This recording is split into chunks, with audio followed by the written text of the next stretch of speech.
कभी कभी वीडियो बना लेते हैं तो ग्रुप में रहता है, क्या मम्मी सब आंटी तो सर उठा के कितने सुंदर उनका तुमको आता है ऐसे कर। जो मेरी कमजोरी है मैं समझती हूँ, आप लोग की ताकत दिखाई देती है। तो महादेव की दया है और मेरा सौभाग्य है कि मैं खुद के कमजोरी समझती हूँ, बच्चे कमजोरी समझते हैं, आप लोग समझते हैं कि इनका ताकत है। अपना गुरु के प्रति कैसे करके बैठी रहती हूँ, नहीं मैं कि सच बताऊँ मैं इसको कमजोरी समझती हूँ। मुझे नहीं लगता कि गुरु के प्रति बैठी हूँ, बस बैठी हूँ। और क्या है, ऐसा नहीं है जैसे प्रेमानंद जी भी कहते हैं, शायद भैया भी कहते हैं कि अच्छा बोल लेने से, किसी को सुना देने से इसका मतलब ये साबित नहीं होता है कि हम अच्छी शिष्या। अब गुरु के प्रति मेरा बहुत प्रेम है, औरों से हम अच्छे हैं, आप लोगों से अच्छे ये नहीं। महादेव जान हो सकता है कि बोलने वाले से सुनने वाले जो लग रहा है कुछ भी नहीं, ना बोल पाती है ना चुपचाप बैठी है, लगन उनकी लग गई है, लगन तुमसे लगा बैठे। महादेव को ही पता है, हमें भी पता नहीं है। और जो आप लोगों के लगता है यही तो यहाँ पे अच्छाई है कि हमें हम मुझे हुआ दिया था तेरे बंदगी से पहले, एक मुझे हुए दिए के तरह थे। यहाँ पर आकर जो मान सम्मान जो मिला है कि आप अच्छे हो, आप वो सब खत्म। अगर अच्छाई मेरी जगह तो मेरे पति से मिल लीजिए, मेरे परिवार से मिल लीजिए, मेरे परिवार से मेरे परिवार से मिल लीजिए, फिर देखिए कितना तारीफ में 4 चांद लगा देंगे। तो वही चीज है, वही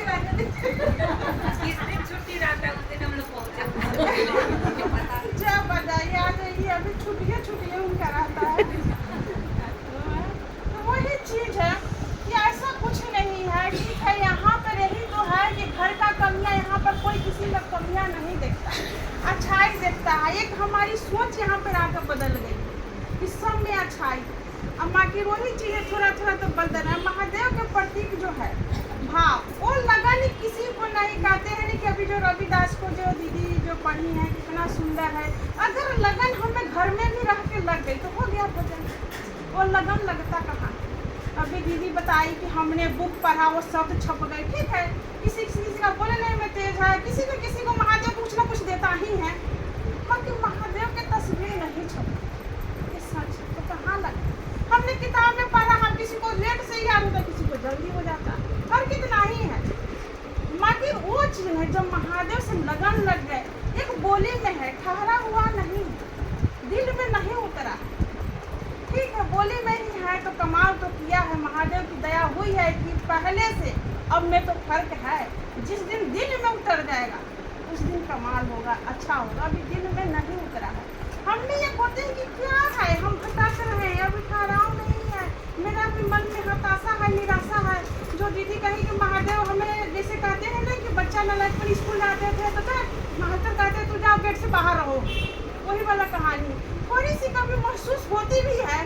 फिर बाद में कौन सा अहंकार, कौन सा टूटी, कौन सा कमी आ जाता है कि महादेव कहते कि जाओ बाहर रहो।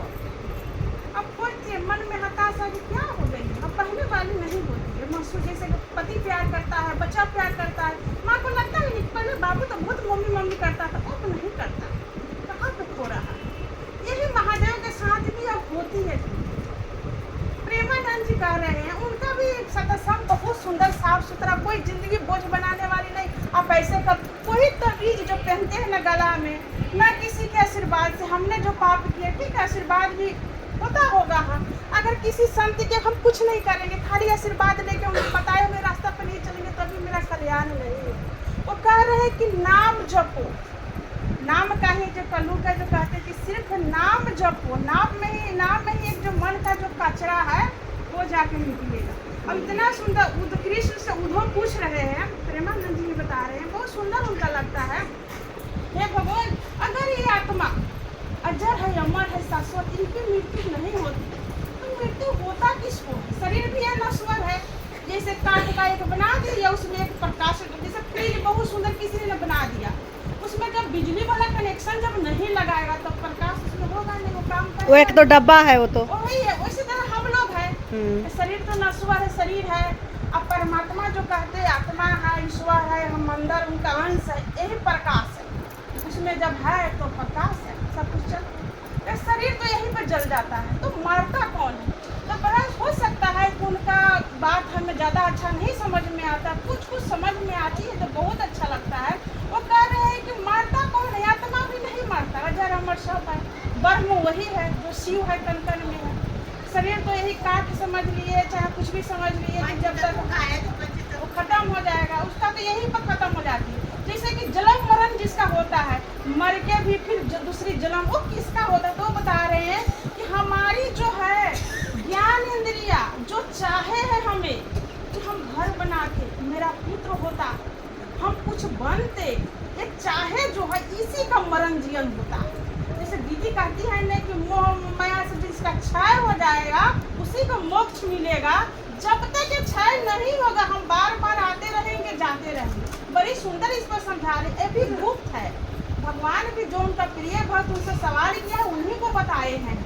तो कह रहे हैं कि यही चीज है कि उसी को जब चाह जब तक हमें धरती से खत्म नहीं होगी, जब तक हम उसी को मतलब जन्म और मरण उसी को होता। महादेव बार बार धरती पर भेजेंगे तो अपनी चाह को मार दो कि धरती पे हमें कोई जरूरत नहीं है। जब तक हम कहेंगे हमें धन दे दो, हमें ये दे दो, वो तो इस जन्म में ना तो अगले जन्म में वो तो रहेगा। और जब तक खत्म हो जाएगी, हे प्रभु हमें कुछ नहीं चाहिए, हमें आप चाहिए। जब आप चाहिए, सुख सुविधा हमें नहीं चाहिए, तब वो जाके मोह ममता से वो क्षय करेंगे, दुख पर दुख भी देंगे। हाँ क्षय होगा तब हमें मोक्ष मिल जाएगा, तब उनके हम शरण में रहेंगे। अब मृत्यु लोक में कह रहे हैं कि अगर भगवान स्वयं आए हैं, अगर महादेव को आना पड़ा तो भी काल उनके लिए भी लागू लगेगा। जैसे काल जो समय जो है हम लोग के जो धरती के जो रूल्स जो भगवान बनाए वही रूल्स उन पर भी लागू होगा। तो उनका बहुत सुंदर बातें हमें समझ में आती है। एक भी होता है कि कोई पूछता है, उन्हीं कहा कि हम अपना पता बताते हैं कि मेरा घर यहाँ पे मुस्कान गार्डन में है, वो घर बता है सही में मेरा एड्रेस क्या है, मेरा पता कहाँ है, हम कहाँ से आए, हमें कहाँ जाना है। ये तो सच में मेरा घर नहीं है। जन्म लिए माँ बाप को मैके के घर को अपना समझा, शादी हो गया, धीरे धीरे मन समझने लगा ये मेरा घर है, वहाँ से यहाँ दिल्ली उठ गया, दिल्ली को कहते हैं दिल्ली में मेरा घर, यहाँ के एड्रेस बताते, सच में मेरा पता कहाँ है। ये चीज़ बहुत सुंदर लगती है। एक और चीज़ कह रहे हैं कि व्यास देव जी जो ऋषि जो भगवान जो है जो लिखे हैं, एक जयमणि जी कोई ऋषि, वेद व्यास जयमणि जी कोई ऋषि थे। तो वो एक दिन अपना गुरु से मिले वेद व्यास जी से, तो वो कह रहे हैं कि ये किसी श्लोक की बात कर रहे हैं कि श्लोक में लिखा है बहन बेटी अगर बड़ी हो जाए, जवान हो जाए तो पिता भाई को एकांत में बहुत देर तक ले नहीं रहना चाहिए। कि 5 ज्ञान इंद्रियां इतनी खराब है ना कि कब आचरण खराब कर देगी कोई ठिकाना नहीं। तो उनको लगा जैसे कि बेटा भी जवान हो गया तो माँ को भी एकांत में एक बिस्तर पर बहुत देर तक ले नहीं रहना चाहिए। तो उनका शिष्य को जो लगा, जो जयमणि जी थे ऋषि, बहुत बड़े ऋषि थे, कहा प्रभु ऐसे कैसे, ये बात उनको मतलब नहीं समा रही है, कैसे कैसे हो सकता है। अपनी बहन, अपनी माँ, अपनी सब कोई तो कहा कि ठीक है कुछ दिन के बाद में बताऊंगा। तो शाम हो रही है, थोड़ी बारिश होने लगी, 16 साल की लड़की बहुत सुंदर आती है, दरवाजा खटखटाती है, कहती है प्रभु मैं अपनी घर भूल गई हूँ, थोड़ा सा मुझे रात को आश्रय दे दीजिए, सुबह मैं अपने घर चली जाऊँगी। तो जयमणि जी जो ऋषि थे कहा कि ठीक है तू रुक जा यहीं पर, मगर कोई कुंडी खटखटाए तो खोलना मत, यहाँ तक कि मैं भी खटखटाऊँ तभी तू मत खोलो। ठीक है चली गई। अब जब अपना सोने गए तो लड़की के बारे में उनका मन में वही विचार अब आने लगा, ये कहाँ से घर भूल गए, उसी के विचार में फिर अपना उठे हैं अपना बेड पर देखने गए, इतनी सुंदर लड़की है, इतनी सुंदर है। तो पूछ रहे कि तुमसे ब्याह करो। लड़की बोली हाँ करूँगी। हाँ जब कहे तो 2 थप्पड़ लगाई गाल में। अब फिर वो वेद व्यास जी अपना रूप में आ गए, वो तो भगवान थे। वेद व्यास जी अपना रूप में कहा कि श्लोक सही है कि गलत है। हाँ प्रभु सही है। तो जो लिखा हुआ है एकदम वो सही है। पहले के जमाने में क्या थे, जैसे बच्चे बड़े हो जाते, उनको पढ़े लिखे वो लोग नहीं थे, बच्चे बड़े हो गए उनका बिस्तर अलग होता था। तो वो तो है ये वेद व्यास जी भगवान है, ये है मतलब उनका समझाने के लिए आए, हाँ परीक्षा लेने के लिए आए कि तुम कहते हो श्लोक ऐसे कैसे हो सकता है। तो देखो 16 साल की लड़की आई और तू ब्याह करने के लिए पूछ रहा है, तेरे मन में प्रभु का छूट गया चिंतन, अब लड़की के चल रहा। तो वही चीज है कि ये 5 जो ज्ञान इंद्रिया है ना, ये बहुत है, इस पर कंट्रोल पाना। हम बार बार ना धूम धड़ाके में हम जा पार्टी फंक्शन में हम जाते रहे ना, थोड़ी सी यहाँ तो लगी, हम तो कहीं भी जाते हैं उसी माहौल में शिव सही में शिव अलग हो जाता है, वो लगन नहीं रह जाती। बस वही बातें, वही रंग, वही ढंग में रंगने लगती है। अपना घर में वही होता है, यहाँ पर आने पर होता है तो इतने अच्छे नहीं है। यहाँ पे ये ज़रूर है कि जितना हमने सोचा नहीं था, जो मान सम्मान है, एक दूसरे के कमजोरी को भी ताकत बना के पेश किया जाता है, ये बहुत सुंदर लगता है। एक चीज़ मैं अपना घर में कहती हूँ कि तुम सबके लिए मैं कुछ भी नहीं हूँ। चलना से चलता में मेरी गुरुबानी कितना करती है, वही चीज़ है। मैं तो यही कहती हूँ कि किसी दिन वही है, किसी दिन मेरे हंसने से कोई मिलेगा तो क्या कहेंगे, जो भी है। और दीदी क्या का महादेव से मेरी भी वो लगन नहीं लगी है। महादेव हमें आएंगे, हम महादेव के इस संसार लगन तुमसे लगा बैठे।